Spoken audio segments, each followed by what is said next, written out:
오늘은 아내들아라는 제목으로 베드로전서 3장 1절부터 7절 말씀을 화면을 따라 한 목소리로 함께 봉독하겠습니다. 1절부터 봉독합니다. 아내들아 이와 같이 자기 남편에게 순종하라. 이는 혹 말씀을 순종하지 않는 자라도 말로 말미암지 않고 그 안에 행실로 말미암아 구원을 받게 하려 함이니 너희의 두려워하며 정결한 행실을 봄이라. 너희의 단장은 머리를 꾸미고 금을 차고 아름다운 옷을 입는 외모로 하지 말고 오직 마음에 숨은 사람을 온유하고 안정한 심령에 썩지 아니할 것으로 하라. 이는 하나님 앞에 값진 것이니라. 전에 하나님께 소망을 두었던 거룩한 부녀들도 이와 같이 자기 남편에게 순종함으로 자기를 단장하였나니 사라가 아브라함을 주라 칭하여 순종한 것 같이 너희는 선을 행하고 아무 두려운 일에도 놀라지 아니하면 그의 딸이 된 것이니라. 함께 읽습니다. 남편들아 이와 같이 지식을 따라 너희 아내와 동거하고 그를 더 연약한 그릇이요 또 생명의 은혜를 함께 이어받을 자로 알아 귀히 여기라. 이는 너희 기도가 막히지 아니하게 하려 함이라. 아멘. 오늘은 마더스데이를 맞아 진행되던 사도행전 강해를 잠시 멈추고 베드로 전서에서 이야기하고 있는 아내와 남편에 대해서 함께 묵상해 보고자 합니다. 베드로 전서는 초기 교회가 매우 혹독한 핍박을 받았던 시기, 즉 로마의 네로 황제가 통치하였던 시기에 기록된 성경으로 잘 알려져 있습니다. 따라서 베드로 전서가 기록될 그 당시의 성도들은 많은 고난과 환난과 핍박 속에서도 믿음 안에 산 소망과 또 믿음을 지키며 살아가기 위해서 말 그대로 믿음의 싸움을 싸우는 그러한 삶을 살아가야만 했습니다. 이에 베드로 사도는 환난과 핍박과 고난 중에 있는 성도들을 위로하길 원하고 또 아내로서 남편으로서 그리고 예수 믿는 가정으로서 우리들이 어떻게 믿음의 삶을 살아가야 할지를 제시하며 권면합니다. 저와 여러분들은 우리 예수 믿는 가정이 어떻게 살아가야 하는지 그리고 또 믿는 아내와 남편이 어떻게 살아가야 하는지 함께 묵상하고 배우며 적용하게 되시길 바랍니다.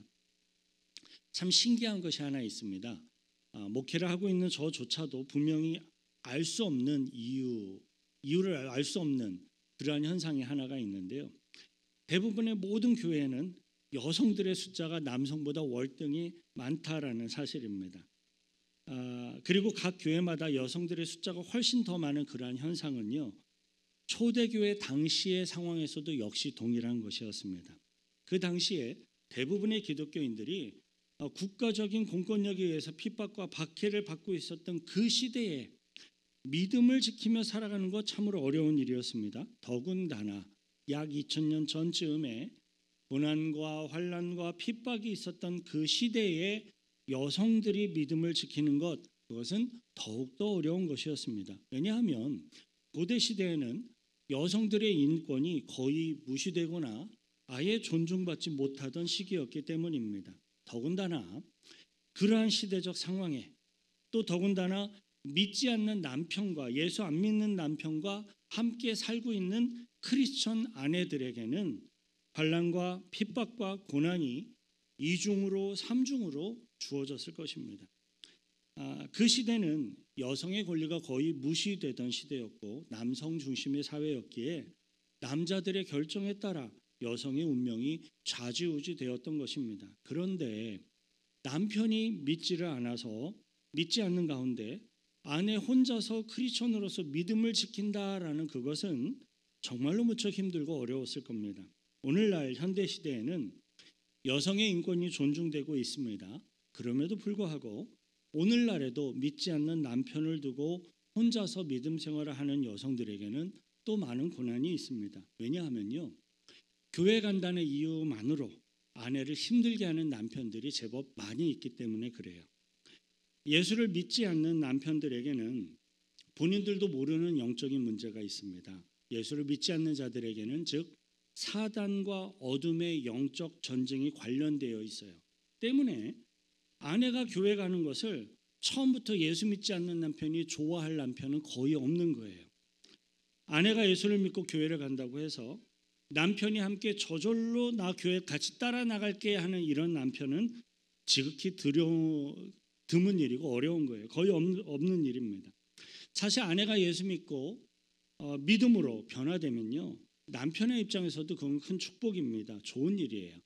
아내가 선함과 의로움을 추구하고 또 아내가 남편을 위해 기도하고 자녀들을 위해 축복하며 기도하기 때문에 사실 이것은 정말로 예수 믿지 않는 남편에게도 큰 축복입니다. 하지만 현실에서는 그러한 크리스천 아내를 핍박하는 믿지 않는 남편들이 꽤 많습니다. 하물며 2000년 전쯤인 그 당시에는 크리스천 아내들이 얼마나 힘들고 얼마나 어려웠겠습니까? 그런데 이상하게도요, 2000년이 훨씬 지난 지금 현재 시대에도 많은 가정들이 위기를 경험하고 있습니다. 가정이 파괴되기도 하고 무너지는 경우가 많습니다. 겉으로 보여지는 가정의 모습은 유지가 되고 있지만 그 안에 진정한 참 가정의 모습을 잃어버린 그러한 가정들도 꽤 많이 있습니다. 과학 문명의 발달로 인해 조금 더 편리해졌고 조금 더 부유해지긴 했지만 행복한 가정을 유지한다는 것 자체가 여전히 어렵습니다. 물론 예수님을 잘 믿는 가정들은 세상 사람들보다는 훨씬 낫습니다. 그런데 예수를 잘 믿는 크리스천 가정들 중에서도 내적으로 많은 문제를 안고 있는 불행한 가정들이 여전히 또 많이 있습니다. 왜냐하면요, 세상에서 성공하고 물질적으로 성공을 누리게 되면 결혼도 가정도 저절로 잘 될 것이다 라는 잘못된 생각과 기대를 많이 갖고 있기 때문에 그래요. 그러나 세상 사람들이 말하는 성공한 사람들 중에서도요, 가정이 불행한 사람들 너무나도 많습니다. 문화가 달라지고 세상이 바뀌면서 현재는 법적으로 이혼한 가정의 숫자도 굉장히 많이 늘어났습니다. 근데 그 이혼한 가정의 문제와 아픔들을 깊이 들어가서 살펴보면 충분한 이유가 있구나라는 사실을 깨닫게 되고 공감하게 되는 경우가 많아요. 근데 그럼에도 불구하고 하나님은 성경을 통해서 여전히 가정의 소중함을 강조하고 계십니다. 그래서 성경은 결혼을 매우 신중하게 해야 한다라고 권면하고 있습니다. 결혼 생활에 실패를 하게 되면 너무나도 많은 대가를 치러야 하기 때문이죠. 생각보다 꽤 많은 사람들은요, 결혼식과 결혼 생활을 이렇게 혼동하는 경우가 많아요. 모든 사람들이 부러워할 만한 그러한 예쁘고 화려하고 아름다운 결혼식이 행복한 결혼 생활을 보장해 줄 것이다 라고 막연하게 착각하는 겁니다. 모든 사람들이 부러워할 만한 화려하고 예쁜 결혼식으로 자기 스스로를 속이는 경우도 많이 있습니다. 그러나 여러분, 우리가 속지 말아야 할 것은요, 우리 모든 사람들의 결혼식이, 저도 마찬가지입니다. 우리 모든 사람들의 결혼식이 의로운 왕자와 의로운 공주가 만나서 결혼하는 것이 아니다라는 사실이에요. 우리 모든 인간들의 결혼은요, 죄인 남자, 죄인 여자가 만나서 하나의 가정을 이루는 과정이에요. 우리가 아무리 열심히 준비를 해도 우리 모든 인간들의 죄악된 이 본성은요, 나 자신이 더 섬김받기를 원하고 나 자신이 더 대접받기를 원하기 마련입니다. 눈에 콩깍지가 씌어서 결혼을 앞둔 청년 남녀들에게는 이 얘기가 잘 들리지 않겠지만 그래도 나중에 살아보십시오. 어느 순간 내가 더 대접받기를 원하고 내가 더 무언가 이렇게 세움받기를 원하는 그러한 자신을 발견하게 될 것입니다. 그래서 우리 성도들은요, 서로 노력하고 헌신해서 자신의 이 가정을 천국처럼, 실제 천국은 아닐지라도 천국을 경험할 수 있는 이 세상에 허락된 유일한 기관이거든요. 그 천국처럼 만들어 나가야 할 책임과 의무가 우리들에게 있습니다. 때문에 우리는 하나님의 뜻에 합당한 결혼을 해야 할 필요가 있습니다. 아직 결혼을 하지 않은 미혼이신 청년 남녀분들은 꼭 예수 그리스도를 믿는 믿음 안에서 만나시고 믿음의 가정을 이루시길 축원드립니다. 자, 그렇다면 이미 결혼을 했는데 믿지 않는 남편이나 교회에 띄엄띄엄 나오는 남편이 있는 그런 아내가 있는 부부를 그럼 어떻게 해야 합니까? 그러한 가정은 온전하게 구원받아야 할 필요가 있습니다. 우리 믿음의 성도들이 예수를 믿고 구원받아서 거듭나 새로운 피조물이 되었듯이 반쪽짜리 믿음의 가정이 있다면 완전한 온전체가 되어지도록 온전히 믿고 구원받아서 완전히 새로운 믿음의 가정으로 거듭나는 그러한 가정이 되기를 소망하고 노력해야 합니다. 예수 그리스도의 믿음 안에서 가정이 처음부터 시작하지 못하였다 할지라도 지금부터 하나님의 말씀이 가르쳐 주시고 있는 이 말씀의 원리에 따라서 가정을 말씀 안에 믿음 안에 세워나가는 것입니다.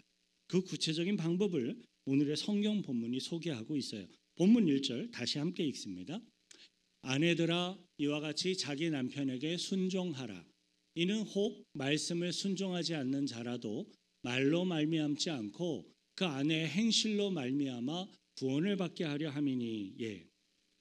우리 많은 성도님들이 남편들을 위해 기도하고 또 남편들은 아내들을 위해 기도하고 자녀들과 형제들과 친지들의 구원을 위해서 기도하고 있는 것을 잘 알고 있습니다. 그런데 우리 믿음의 가정이 믿음 안에서 성경적으로 이렇게 온전히 회복되기 위해서는요, 하나님의 은혜가 있어야만 합니다. 따라서 우리 성도들은 하나님의 은혜와 역사를 간구하며 기도해야죠. 당연히 기도해야 합니다.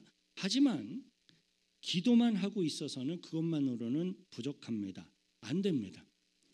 열심히 간구하며 기도를 하면서도 동시에 성경이 가르쳐주고 있는 이 가르침을 따라서 행동으로 실천을 해야만 합니다. 먼저 성경은 믿는 아내들에게 믿지 않는 남편들에게 어떻게 대해야 할지를 말하고 있어요. 오늘의 본문 1절을 보면 베드로전서가 기록되어질 당시에 상당수의 대다수의 남편들이 예수 그리스도를 믿지 않는 불신앙의 사람들이었기 때문에 예수님을 믿지 않는 남편들로서 베드로전서 오늘 본문 1절이 설명해 주고 있어요. 앞서서 설명드렸듯이 그 당시에 예수님을 믿지 않는 남편들을 둔 아내들, 믿음의 아내들은 종교적인 국가적인 핍박, 또 사회적인 차별, 더군다나 자신의 크리스천으로서의 신앙을 지키기 위한 남편과 주위 사람들의 이러한 고난, 그것이 2중 3중으로 이렇게 그러한 고통들을 감내해내고 있는 정말로 힘든 신앙생활을 하는 성도들이었습니다. 그런 걸 생각해 보면 언뜻 우리들의 생각과 마음에는 그 당시에 이렇게 고난을 경험하고 있는 아내들에게 하나님의 위로와 격려가 더욱더 고부로 갑절로 있어야 될 것이라 생각이 됩니다. 그런데요, 오늘 본문을 보니까 하나님께서는 그러한 그 당시에 2중 3중으로 고난을 경험하고 있는 그 아내들에게 이렇게 얘기하세요. 순종하라. 순종하라라고 말합니다. 사실 일부러 고의적으로 믿음을 회방하고 괴롭히는 남편에게 순종한다는 것 어렵습니다. 더군다나 예수 그리스도를 믿고 거듭난 믿음의 아내들에게는 믿지 않는 남편들의 미숙함, 믿지 않는 남편들의 죄성이 더 또렷하게 잘 보이기 시작을 합니다.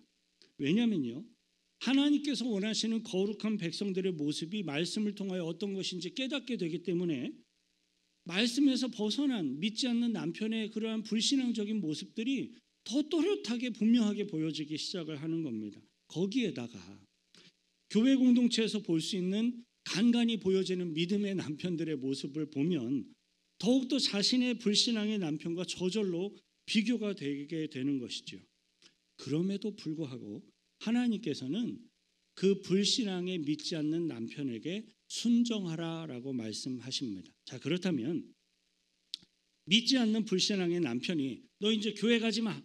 교회 가지 말고 예수 그리스도를 믿지 말아라라고 말하면 그것까지도 순종해야 합니까? 아닙니다. 그렇지가 않습니다. 예수 그리스도를 믿는 믿음까지 버리라고 요구하는 남편의 말에 순종하라라는 의미로 이 성경 말씀을 이해해서는 안 됩니다. 왜냐하면요, 남편에게 순종하기 위해 하나님의 아들 예수님께 불순종해서는 안 되기 때문에 그래요. 하나님의 아들 예수님께 순종하는 것이 가장 첫 번째입니다. 성경 본문이 말하고 있는 순종에는 매우 분명한 우선순위가 있습니다. 그럼에도 불구하고 할 수 있는 한 최선을 다해서 진심으로 남편에게 순종하라라고 말씀하시는 중요한 이유와 목적이 있는데요. 그것은 믿음의 아내의 축복을 위해서 주신 말씀입니다. 성경이 이야기하고 있는 순종, 그 순종의 가장 큰 의미와 목적, 구원이에요. 구원의 역사입니다. 아내의 진실된 순종을 통하여서 그 아내의 진실된 순종으로 말미암아 예수 믿지 않는 남편이 구원을 얻을 수 있는 가능성이 높아진다라는 겁니다. 종종 우리 믿음의 성도들은요, 세상의 모든 이들을 다 사랑할 수 있을 것처럼 큰 예수 그리스도의 사랑을 믿음 안에서 느끼며 경험할 때가 있어요. 하지만 실제로 정작 가까이에 있는 가족들을 사랑하기에 어렵다고 느끼는 순간들이 많이 있습니다. 부부가 같이 앉아 계신 분들이 계시다면 옆에서 한번 잠깐 쳐다보시죠. 기회를 드릴게요. 한번 보시고요. 그 사람을 사랑하기 어렵다고 느껴질 때가 실제로 존재한다라는 겁니다. 왜 그럴까요? 왜냐하면요, 사랑하는 가족들에게는 기대치가 높아요. 나를 잘 모르는 가족이 아닌 딴 사람들이 나를 욕하고 뭐하고 별 신경을 안 쓰이는데, 사랑하는 가족이 나에 대해서 폄하하거나 나의 기대치에 부응하지 못하면 거기에는 상처가 생기죠. 기대치가 높기 때문에 그것만큼 상처를 받기도 쉽고 상처를 주기도 쉬운 거예요. 그래서 가족들 간에는 상처들이 있는 관계가 있을 경우가 많습니다. 사랑하는 가족에게 복음을 전도하기 어려운 이유가 있다면 복음의 능력이 없기 때문이 아니에요. 사랑하는 가족에게 복음을 전도하기 어려운 가장 큰 이유는 가족들과의 관계에 있어서 상처가 있고 마음이 닫혀져 있기 때문에 복음 전도가 어려운 것입니다. 예수 믿지 않는 남편들이 사실은 예수님이 싫은 게 아니라 예수님을 모르는데 싫어해봐야 뭐 얼마나 모르겠습니까? 예수 믿지 않는 남편들이 예수님을 싫어하는 것이 아니라 예수님을 믿고 있는 아내가 무언가 못마땅해서 예수님을 거부하는 경우가 사실은 굉장히 많은 거예요. 본문 2절 함께 읽습니다. 너희의 두려워하며 정결한 행실을 봄이라. 언뜻 보여지고 느껴지기에는 예수 믿지 않는 남편이 자기에게 무관심한 것 같고 자기가 뭘 하더라도 별 상관을 안 하는 것 같지만 사실은요, 모든 남편들은 그 아내의 행위를, 모습을, 행동하는 것들을 다 바라보고 있고 다 느끼고 있습니다. 왜냐하면요, 우리 모든 사람들은 예수를 믿건 믿지 않건 상관없이 다 영적인 존재예요. 하나님의 거룩한 형상을 따라 지음을 받은 영적인 존재이기 때문에 영적인 진실을 직감적으로 느낄 수 있습니다. 만일에 믿음의 아내가 남편에게 겉으로만 순종하는 척하고 겉으로만 진실로 대하는 체하면 남편들은 자신을 무시하고 있구나라는 사실을 매우 정확하게 느끼게 마련입니다. 만일에 자신이 무시당하고 있다라고 느끼는 남편이 있다면 그 남편은 아내를 따라서 손붙잡고 예수님 믿고 교회 나오기는 어려울 것입니다. 그런데 아내가 자신을 괴롭히는 남편에게라도 진심을 가지고 대하면 아무리 못된 남편이라도요, 다 알아요. 진심으로 나에게 이렇게 순종하고 있구나. 진심으로 나에게 정성을 다하고 있구나. 아무리 못된 남편이라도 다 느껴요. 더군다나 하나님을 경외하며 진심으로 존중하고 진실하고 깨끗한 행동을 보이는 것을 남편이 정확히 그것을 알고 느끼게 되면 그러면 복음이 역사하기가 수월해집니다. 그리고 그러한 아내의 신실한 믿음의 태도와 행동의 모습은 예수 그리스도의 복음으로 자연스럽게 연결될 수 있는 거예요. 그래서 오늘의 성경 본문은 우리 믿음의 아내들이 어떻게 꾸미고 무엇으로 단장해야 할지를 말해주고 있습니다. 본문 3절부터 4절 함께 읽습니다. 너희의 단장은 머리를 꾸미고 금을 차고 아름다운 옷을 입는 외모로 하지 말고 4절 오직 마음에 숨은 사람을 온유하고 안정한 심령에 썩지 아니할 것으로 하라. 이는 하나님 앞에 값진 것이니라.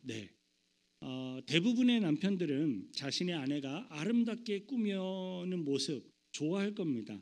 아름답게 꾸미는 자신의 아내의 모습을 대부분의 남편은 좋아할 것입니다. 그러나 오직 외모만 신경 쓰는 아내를 원하는 남편은 없습니다.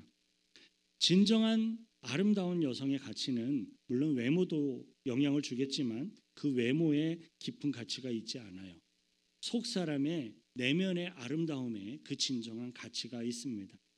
행복하게 살아가는 믿음의 가정들을 가만히 살펴보면요, 물론 외적인 아름다움에 어느 정도 노력을 하겠지만 외적인 아름다움에 모든 힘과 에너지를 다 쏟는 사람들이 아니에요. 그들은 내면을 개발하고 자신들의 성품을 개발하고 그렇게 함으로써 자신들의 성품이 아름답게 만들어지도록 만들어간 사람들입니다. 잠언 31장 30절 31절 함께 읽겠습니다. 고운 것도 거짓되고 아름다운 것도 헛되나 오직 여호와를 경외하는 여자는 칭찬을 받을 것이라. 그 손의 열매가 그에게로 돌아갈 것이요 그 행한 일로 말미암아 성문에서 칭찬을 받으리라. 아멘. 저와 여러분들은 그 어느 누구도 절대로 세월을 이기지 못합니다. 우리 육신의 아름다움은요, 세월을 이기지 못하고 낡아질 것입니다. 쇠퇴하게 될 것입니다. 우리가 외모로 다른 사람들에게 매력을 풍길 수 있다라고 생각하시고 계시겠죠. 아직도 물론 그럴 겁니다. 근데 그게 그렇게 길지 않아요. 우리들의 외모로 다른 이들에게 매력을 풍길 수 있다라고 그럴 수 있는 기간은 정말로 잠시 잠깐뿐입니다. 여러분, 겉사람이 이렇게 후퇴하고 무릎이 갑자기 아파지고 계단을 걷는데 뭔가 좀 힘들어지고 주름살이 하나 더 늘어나는 그것 때문에 너무 안타까워하지 마십시오. 날마다 새로워지는 것에 소망을 두십시오. 그래서 썩지 않을 것으로 단장하는 저와 여러분들이 되시길 축원드립니다. 하나님이 나를 사랑하시고 내가 구원받은 자로서 살아가고 있는 이 나의 믿음의 삶을 기뻐하신다는 사실을 내가 깨닫고 느끼며 그것들을 강력하게 소유한 사람은 저절로 온유하고 너그러운 마음을 가질 수 있습니다. 성경에서 이야기하고 있는 순종은요, 자기 자신을 예수 그리스도의 복음 안에서 믿음 안에서 발견한 진정한 가치, 영적인 가치, 하나님 안에서 세워진 영적인 자존감이 있는 사람들만이 행할 수 있는 거예요. 순종이라는 것은 그렇습니다. 예수 그리스도의 복음 안에서 진정한 영원한 가치, 자신의 영적인 자존감을 소유하지 못한 사람들은요, 세상 사람들은요, 순종하라라는 이 말씀 자체가 굉장히 자존심 상하고 하기 싫은데 억지로 순종하게 되면 비굴하게까지 느껴지게 될 겁니다. 자신감이 없고 자존감이 없는 사람이 억지로 순종을 하는 것은 비굴하고 비참함을 느끼게 되기 때문에 순종을 행하면서도 결코 행복하지가 않습니다. 그래서 속으로는 언젠가는 되갚아 주리라, 순종을 하면서도 언젠가는 되갚아 주리라 복수를 다짐하게 되는 거예요. 세상의 많은 사람들은요, 천국 백성으로서의 자신의 영적인 진정한 자존감을 회복한 적이 없기 때문에 끊임없이 다른 사람들을 자신의 수하에 두고 부리며 통제할 수 있는 권력을 추구합니다. 자신이 순종하는 게 자존감이 상하고 안 좋으니까 다른 사람들을 자신에게 순종하게 만들려고 끊임없이 그 권력을 추구하는 거예요. 권력이 조금만 생기면 또 돈이 조금만 많아지면 금방 다른 사람들을 종처럼 부리고 대하면서 스스로의 교만과 탐욕을 충족하려고 하는 것입니다. 뉴스에 종종 나오는 갑질이라는 것의 가장 근본적인 이유가 바로 여기에 있습니다. 하지만 예수 그리스도의 복음을 믿고 진정으로 거듭난 사람들은요, 거룩한 천국 백성으로서의 하늘나라 백성으로서의 신분, 그 자긍심이 영적인 프라이드가 있기 때문에 자신이 눈에 보여지는 사람들 앞에 순종을 하여도 자존심이 상하거나 전혀 비굴하게 느껴지지가 않습니다. 진정으로 거듭난 믿음의 백성들은 순종하고 복종하고 겸손히 섬기면서도 한없는 하늘나라의 그 자긍심과 하늘나라의 영광과 그 깊은 내면으로부터 솟구쳐 오르는 기쁨으로 채워지는 것을 경험하게 된다라는 사실을 기억하시길 바랍니다. 여러분, 세상은 다 지나갑니다. 세상의 기초에서 그 위에 쌓아졌던 것 결국엔 모두 다 무너질 것이고 지나가게 될 것입니다. 그러나 하나님의 말씀 위에 복음 위에 세워진 것은 견고합니다. 세상을 이길 수 있는 방법은 이 하나님의 말씀에 소망을 두고 그 말씀 안에 행하며 말씀을 실천하며 살아가는 천국에 속한 삶을 살아가는 것임을 기억하시길 바랍니다. 하나님께 인정받고 칭찬받았던 성경에 나오는 거룩한 부녀들의 특징은요, 남편에게 순종했던 여인들이었어요. 오늘의 본문 5절 6절 함께 읽겠습니다. 전에 하나님께 소망을 두었던 거룩한 부녀들도 이와 같이 남편에게 순종함으로 자기를 단장하였나니 사라가 아브라함을 주라 칭하여 순종한 것 같이 너희는 선을 행하고 아무 두려운 일에도 놀라지 아니하면 그의 딸이 된 것이니라. 예. 남편에게 순종했던 아내의 대표적인 예가 성경에 나오는 아브라함의 아내 사라였습니다. 사라는 남편인 아브라함을 주님, 주라고 불렀어요. 주라는 표현은 단순히 자신의 주인이라는 의미 이상으로 진정으로 섬기는 그러한 순종하는 삶을 살았다라는 것을 의미합니다. 그 결과로 인해 사라는 남편에게도 아들에게도 사랑을 받았고 하나님께도 인정을 받았습니다. 진정한 순종을 행하는 사람들은요, 순종을 행하는 그 사람이 사실은 두려운 존재예요. 왜냐하면요, 순종을 하는 사람의 그 순종을 받는 사람이 자신에게 진정으로 순종하는 그 사람에 대한 책임을 져야 하기 때문에 그래요. 남편은 결국에는 진심으로 진실되게 순종을 행하는 아내의 말을 따르도록 되어져 있습니다. 가만히 보십시오. 진정으로 순종하고 진실되게 남편을 위하며 섬기는 그러한 아내의 말에 거역하는 남편들이 어디 있습니까? 시간이 가고 점점점 아내의 마음에 따라 남편이 움직여지게 되고 남편이 순종을 받는 것 같은데 아내가 말 한마디 하면 남편이 어느새 다 따라하고 있는 그러한 상황들이 벌어지는 것을 분명하게 발견하게 될 것입니다. 진짜 진정한 순종을 행할 수 있는 그러한 사람들은요, 사실은 두려운 존재입니다. 오늘 성경에서 그러한 것들을 여러 구절에 대한 어떤 아내에 대한 설명을 하면서 이제 남편에 대한 딱 한 구절로 권면을 하고 설명을 하게 되는데요. 여기에 그러한 내용들이 굉장히 다 표현이 되어지게 돼요. 왜냐하면 선을 행하고 아무 것에도 놀라지 않고 하나님 앞에 순종하는 자, 따르는 자를 하나님이 세워주신다라고 성경이 명료하게 약속하고 있기 때문인데 그것이 바로 아내가 하는 대부분의 역할이라는 겁니다. 7절을 함께 읽겠습니다. 남편들아 이와 같이 지식을 따라 너희 아내와 동거하고 그를 더 연약한 그릇이요 또 생명의 은혜를 함께 이어받을 자로 알아 귀히 여기라. 이는 너희 기도가 막히지 아니하게 하려 함이라. 네, 성경 베드로전서는 아내에게 여러 구절의 말로 길게 권면을 했는데 남편에게는 단 한 구절의 말로 권면을 하고 있습니다. 그 이유는 부부간의 관계에 있어서 아내의 입장과 아내의 역할이 사실 훨씬 더 복잡하고 관계에 있어서는 훨씬 더 어렵기 때문에 그래요. 그렇다고 해서 단 하나의 성경 구절로 권면되고 있는 남편의 역할이 결코 쉬운 것은 아닙니다. 본문 7절 단 한 구절 속에 담긴 남편의 역할은 훨씬 더 무겁습니다. 남편된 자들아 이와 같이 지식을 따라 너희 아내와 동거하고라는 이 구절을 보면 단순히 함께 사는 것이 다가 아니라는 걸 알 수 있어요. 왜냐하면 한 가장의 역할을 하는 남편은 단순히 가족들의 경제 문제를 해결하고 공급해 주는 그것이 전부가 아니기 때문에 그래요. 성경은 남편된 자들이 그들의 아내를 더 연약한 그릇이요 또 생명의 은혜를 함께 이어받을 자로 알아 귀하게 여겨라 라고 명령하고 있습니다. 왜냐하면 아내는 하나님 앞에서의 생명의 그 유업을 천국의 유업을 함께 이어받을 존귀한 존재이기 때문입니다.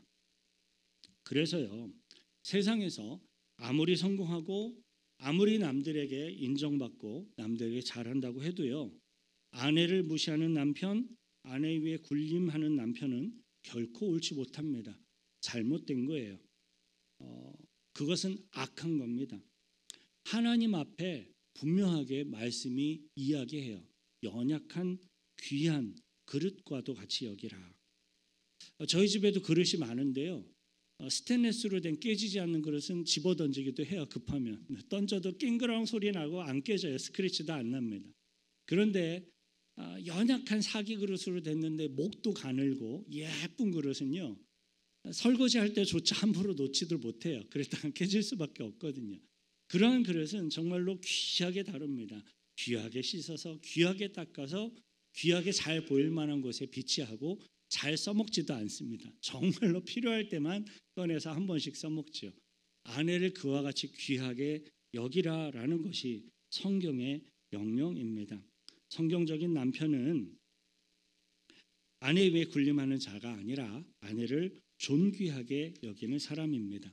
사랑하는 성도 여러분, 각 가정에 아내와 남편으로서 서로가 서로에게 말과 자신의 행동으로 진실되게 귀하게 여기시길 바랍니다. 진실된 순종의 섬김이 믿지 않는 남편의 마음의 문을 열게 되고 결국에는 예수 그리스도의 복음으로 인도할 수 있다라는 사실을 기억하시길 바랍니다. 또 믿음의 남편들은 아내를 귀하게 여기는 것이 하나님으로부터의 기도에 응답을 받는 길이라는 것을 기억하셔야 됩니다. 아내를 귀하게 여기지 않는 남편이 아무리 기도해봐야 하나님이 듣질 않으세요. 그러면 어떻게 복을 누리겠습니까? 아내를 귀하게 여길 수 있을 때 하나님이 그 기도를 들어주시고 축복해 주십니다. 또 어떠한 이유로든지 홀로 되신 분들, 이혼을 하였던 사별을 하였던 홀로 되신 분들은 믿음의 진실된 순종, 섬김으로 예수 그리스도 안에서 세워진 우리 믿음의 형제와 자매들에게 진실되게 행함으로써 복음의 열매를 풍성하게 거두게 되시길 축원드립니다. 이 땅의 모든 어려움 속에서도 천국을 경험하며 가정 안에서 천국을 누리며 살아갈 수 있는 가정을 천국처럼 만들어가는 그러한 가정을 믿음 안에서 세우시고 그 가정을 통하여 풍성한 구원의 열매들을 맺어 가시길 축원드립니다. 이 시간 같이 함께 기도하실 때에요, 잠시 한번 생각해 보십시다. 내가 남편을 정말로 존귀히 여기고 진실되게 순종하는 자세로 살아가고 있는가? 또 나는 아내를 정말로 귀히 여기고 있는가? 또 나는 나에게 허락된 자녀들, 나에게 허락한 가정이 천국처럼 느껴지도록 하기 위해 행동으로 실천하며 살아가고 있는가? 이러한 모습들은 성경이 우리들에게 요구하고 있는 것이고 바람직한 우리 믿음의 백성들이 추구해야 할 삶의 모습입니다. 하나님, 저에게 부족함이 있다면 채워주시고 그 소망 가운데 행할 능력을 주시고 성령의 인도하심을 주셔서 나의 가정을 통해 복음이 열매를 맺고 복음이 선포되어지고 세상 사람들 앞에 예수 그리스도의 복음이 증거되어질 수 있도록 역사해 달라고 같이 함께 기도하겠습니다. 거룩하신 구주 하나님 아버지여, 감사와 찬송과 찬양을 드립니다. 부족한 죄인과 죄인이 만나서 이룬 가정이지만 믿음 안에서 이 가정을 통하여 천국까지도 경험할 수 있도록 허락하신 주님의 은혜를 깨닫고 그것을 소망하며 간구합니다. 주님의 은혜 안에 살게 하시고 주님의 말씀에 따라 실천하며 행할 수 있도록 도와주옵소서.